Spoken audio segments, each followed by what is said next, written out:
কমলা দেবী তার ছেলে কমলেশ এবং বৌমা অর্পিতাকে নিয়ে ছোট্ট এক গ্রামে বাস করে। কমলা দেবীর বয়স বাড়ার সঙ্গে সঙ্গে সে রোগে আক্রান্ত হয়ে পড়েছিল, কিন্তু তবুও সে ওষুধপালার সেবনের মাধ্যমে সুস্থ ছিল। আর কমলেশ এক ফ্যাক্টরিতে কাজ করত। সেখান থেকে সে মাস গেলে যা টাকা উপার্জন করত তা দিয়ে সংসার খরচ এবং মায়ের ওষুধ পালাতে সবকিছু শেষ হয়ে যেত। তাদের হাতে আর তেমন একটা টাকা থাকতো না, কিন্তু তবুও তারা হাসি খুশি বসবাস করত। একদিন, কি গো, তুমি কি আমার টিফিনটা প্যাক করেছো? তুমি তো জানো তোমার হাতে টিফিন না নিয়ে আমি কাজে বেরোতে পারি না। আরে বাবা, একটু অন্তত বৌমাকে সময় দে। আমার মনে হচ্ছে বৌমা টিফিন বানাচ্ছে। তুই এত তাড়াতাড়ি করলে কি করে হবে বল? মা, ওদিকে তো আবার দেরি হয়ে যাচ্ছে, আর তাছাড়া যদি একবার গেট বন্ধ হয়ে যায় তাহলে তো আবার আমাকে বাড়ি ফিরে আসতে হবে, তাই তাড়াতাড়ি যাওয়াই ভালো। কিন্তু ওই অর্পিতাকে আমি সব সময় বলে রাখি তুমি আমার জন্য তাড়াতাড়ি টিফিনটা বানিয়ে রাখবে। এত দেরি হয়ে গেলে এখনো বানাচ্ছে। এই তো এসে গেছি, এই নাও ধরো টিফিন। বাবারে বাবা, তোমার জন্য এত কিছু খাবার বানাতে আমার সময় লাগবে না? তুমি এত তাড়াহুড়ো করো কেন? রোজ তো আমি তোমাকে তাড়াতাড়ি টিফিন দিই, আর একদিন যদি লেট হয় তাহলে তুমি উল্টোপাল্টা বলতে শুরু করে দাও। তোমার হাতে টিফিন না নিয়ে আমি কখনোই যাবো না, যেতে পারবোও না।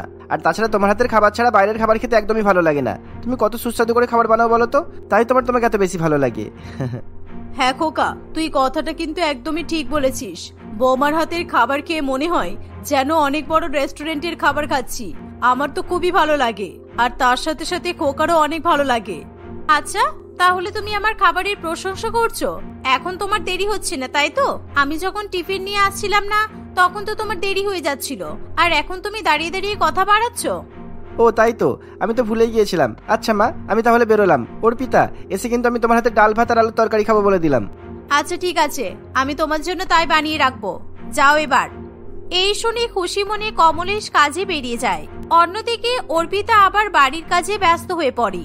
অর্পিতা খুবই সুস্বাদু খাবার রান্না করতে পারত, আর সেই কারণেই কমলেশ এবং তার মা সবসময় অর্পিতার প্রশংসা করা শুরু করে দিত। এভাবেই দেখতে দেখতে কিছুদিন কাটে। একদিন কমলেশ যখন ফ্যাক্টরিতে বসে বসে টিফিনের সময় টিফিন খাচ্ছিল, তখন তার দুই বন্ধু মদন এবং হরি সেখানে এসে টিফিন বক্স খুলে খাওয়া শুরু করে। জানিস কমলেশ, আমাদের তো টিফিন বক্স খুললে কোনো তো সেন্ট বের হয় না, আর তুই যখন তোর টিফিন বক্সের মুখটা খুলিস তখন তো এই খাবারের সুস্বাদু গন্ধ সকলকে যেন মুগ্ধ করে দেয়। এই জন্য তো সবসময় তোর পাশে এসে খাবার খাই। হ্যাঁ মদন, তুই একদম ঠিক বলেছিস, আমারও তো খুব ভালো লাগে। আচ্ছা বৌদি কিরকম ভাবে রান্না করে বলতো, যে এত সুস্বাদু হয় রান্নাগুলো আর এত সুগন্ধ বের হয়? খাবারের এরকম সুগন্ধ পেলে যেন মনে হয় খাবারের সবটাই একেবারে চেটেপুটে শেষ করে দিই। আচ্ছা ঠিক আছে, এই নে ধর, তাহলে আজ তুই আমার খাবারটা খা আর আমি তোর খাবারটা খাই। আমি তো রোজই আমার বউয়ের হাতে সুস্বাদু খাবার খাই, কিন্তু তোরা তো আর খেতে পারিস না। এই নে, আজ আমার টিফিনটা তোরা দুজন মিলে খেয়ে নে। কমলেশের মুখে এই কথা শুনে হরি এবং মদন বেশি দেরি না করেই কমলের হাত থেকে টিফিনটা নিয়ে কাড়াকাড়ি করতে শুরু করে দেয়। সেদিন কমলেশ বাড়িতে এসে অর্পিতাকে এই কথা জানালে অর্পিতা এবং কমলা দেবী দুজনেই হাসাহাসি করতে থাকে। এরকম ভাবেই দেখতে দেখতে কিছুদিন কাটে। একদিন কমলা দেবী ভুল করে অন্য ওষুধ খেয়ে ফেলে, আর সেদিন সে বিছানা থেকে উঠতেই পারে না, কারণ সবসময় তার মাথা ঘুরতে থাকে। বৌমা, আমার কি হচ্ছে বলো তো? আমি তো কিছুই বুঝতে পারছি না। কেন মা, আপনি তো ঠিকই আছেন, আপনার কি হচ্ছে বলুন তো? দেখো না বৌমা, আমার মাথাটা ঘুরছে, আর আমি একদমই উঠে দাঁড়াতেই পারছি না। চোখে তো ঠিক মতো দেখতেও পারছি না। আমি চোখ খুললেই মনে হচ্ছে চারিদিকটা যেন বন বন করে ঘুরছে। জানি না এটা কি থেকে হচ্ছে। আমার মনে হচ্ছে আপনার প্রেশারটা বেড়েছে। আচ্ছা, আপনি ওষুধ খেয়েছিলেন তো? হ্যাঁ, সকালবেলা তো একটা ওষুধ খেলাম, কিন্তু তুমি একবার দেখো তো বৌমা, ওটা কিসের ওষুধ ছিল? আপনি কি তাহলে ভুল ওষুধ খেয়ে ফেলেছেন? আচ্ছা দাঁড়ান, আমি দেখছি। এই বলে অর্পিতা তাড়াহুড়ো করে ওষুধগুলো দেখতে থাকে। তখন সে বুঝতে পারে যে তার শাশুড়ি মা ভুল ওষুধ খেয়ে বসে আছে। তখন অর্পিতা এবং কমলেশ দুজনে মিলে সঙ্গে সঙ্গে কমলা দেবীকে হাসপাতালে ভর্তি করা হয়। ভুল ওষুধ খেয়ে ফেলার ফলে কমলা দেবীর হাত পা একদমই নড়াচড়া করা বন্ধ হয়ে যায়, আর এটা দেখে অর্পিতা এবং কমলেশ খুবই ভয় পেয়ে যায়। বলছি ডাক্তারবাবু, মায়ের কি হয়েছে? আমার শাশুড়ি মা ঠিক হয়ে যাবে তো? আমরা যথেষ্ট পরিমাণে চেষ্টা করছি, আপনারা চিন্তা করবেন না। আগে আমাদেরকে ভালোভাবে দেখতে দিন, তারপর তো আমরা বলবো। এই বলে ডাক্তারবাবু ভেতরে চলে যায়। কমলা দেবীকে ভালো করে চেক আপ করার পর ডাক্তারবাবু তাকে আরো কিছু ওষুধ খাওয়ায়। কিছুক্ষণ পর ডাক্তারবাবু বাইরে এসে বলে, আমরা যথেষ্ট পরিমাণে চেষ্টা করেছি, তবে ওনাকে আমরা এখন ছুটি দিতে পারবো না, ওনাকে এখনো ভর্তি রাখতে হবে কিছুদিন। এই বলে ডাক্তারবাবু সেখান থেকে চলে যায়। যাওয়ার সময় ডাক্তারবাবু কমলেশের হাতে প্রেসক্রিপশনটা ধরিয়ে দেয়। ওষুধপালা কিনতে কিনতে এবং হসপিটালের খরচ বহন করতেই কমলেশের প্রায় অর্ধেক টাকা শেষ হয়ে যায়। তাই কমলেশ এবং অর্পিতা দুজনেই চিন্তায় পড়ে। অর্পিতা, এবার আমরা কি করব? মায়ের শরীর তো ঠিকই হচ্ছে না, আর এদিকে আমাদের টাকাও তো শেষ হয়ে আসছে, আমাদের হাতে আর বেশি টাকাও তো নেই। আর ওদিকে শুনছি আবার ফ্যাক্টরি থেকে পুরানো লোকগুলোকে বাদ দিয়ে দেবে, জানি না তার মধ্যে আমিও থাকবো কিনা। আর অনেকদিন তো কাজেও যাওয়া হয়নি, মনে হচ্ছে আমাকে কোনো টাকাও দেবে না। হ্যাঁ, সেটাই তো আমিও ভাবছি, এতদিন তুমি কাজে যাওনি, তাহলে টাকা কিভাবে দেবে ওরা? কিন্তু তুমি একই কথা বলছো, পুরানো লোকগুলোকে বাদ দিয়ে দেবে, তাহলে আমরা কোথায় যাব? আমাদের তো শুধু এই ফ্যাক্টরি সম্বল। এই বলে অর্পিতা চুপ করে যায় এবং সে অনেক কান্নাকাটি করতে থাকে। এবার কি করব? আমি তো কিছুই বুঝতে পারছি না, কোথা থেকে টাকা নিয়ে আসব আর কার কাছ থেকেই বা ধার করব? কেউ কি আমাদের এখন বেশি টাকা ধার দিতে পারবে?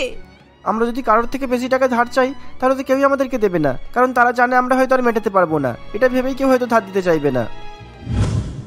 এভাবেই দেখতে দেখতে কিছুদিন কাটে। একদিন কমলেশ এবং অর্পিতা মাথায় হাত দিয়ে বাড়িতে বসেছিল, আর তখনই তাদের বাড়ির কলিং বেল বেজে ওঠে। কমলেশ তাড়াতাড়ি গিয়ে দরজা খুলে দেখে তাদের এক প্রতিবেশী বাবলু তাদের দরজার সামনে দাঁড়িয়ে আছে।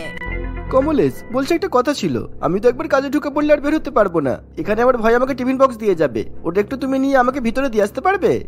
হ্যাঁ ঠিক আছে, এখন তো আমি বাড়িতেই থাকবো, আমি নিয়ে নেব। আর কমলেশ তো কাজে বেরোবে, ও কিভাবে নেবে, তাই আমিই নিয়ে নেব।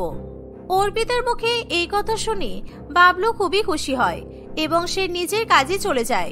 এমন সময় হঠাৎ করে অর্পিতার মাথায় একটা দারুণ আইডিয়া আসে। কমলেশ, আমার মাথায় একটা খুব ভালো বুদ্ধি এসেছে। গ্রাম থেকে যারা শহরে কাজ করতে যায় তারা তো রোজ রোজ অত দূরে টিফিন করে নিয়ে যেতে পারে না, আর যারা ওখান থেকে আসে তারাও তো বাইরেরই খাবার খায়। তাই আমি বলছিলাম কি, আমরা যদি একটা টিফিনের ব্যবসা করি তাহলে কেমন হয়? টিফিন ব্যবসা? এটা কিভাবে করব? আর তাছাড়া আমাদের কথা কেউ কিভাবে জানতে পারবে? বাড়িতে বসে বসে এরকম হয় নাকি? সব হয়, আমি যেমনটা বলবো তুমি ঠিক তেমনটাই করবে।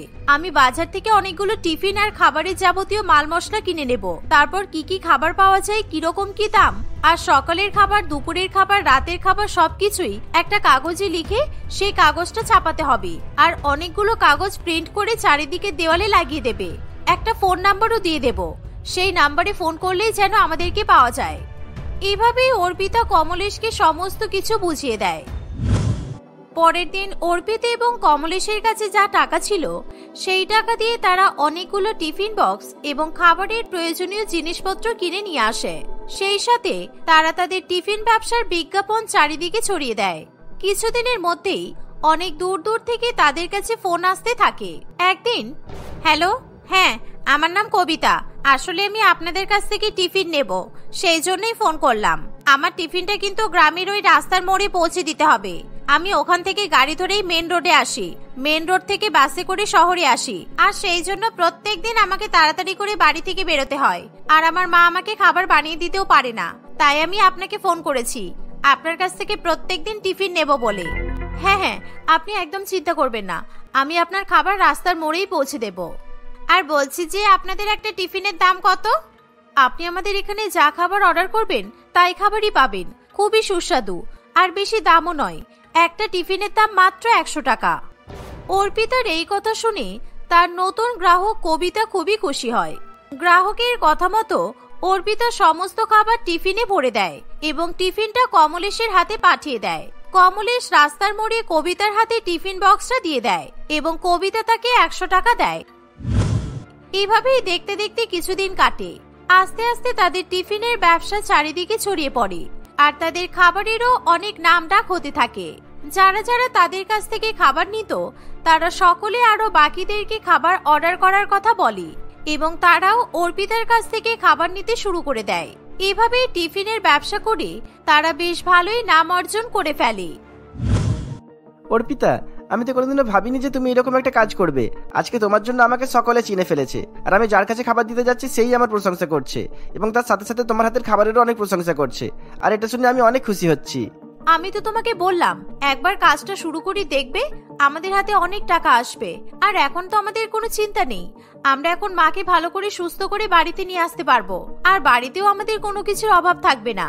মাকে বাড়িতে নিয়ে এসে আমরা ভালো মন্দ করে খাওয়াতেও পারবো, যাতে মা তাড়াতাড়ি সুস্থ হয়ে উঠতে পারে।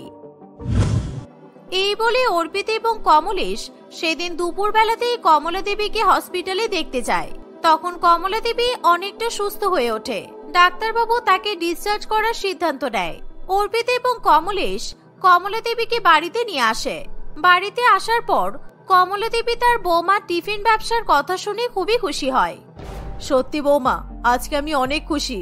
তুমি আমাদের বাড়িটাকে এত বড় একটা নাম দিলে।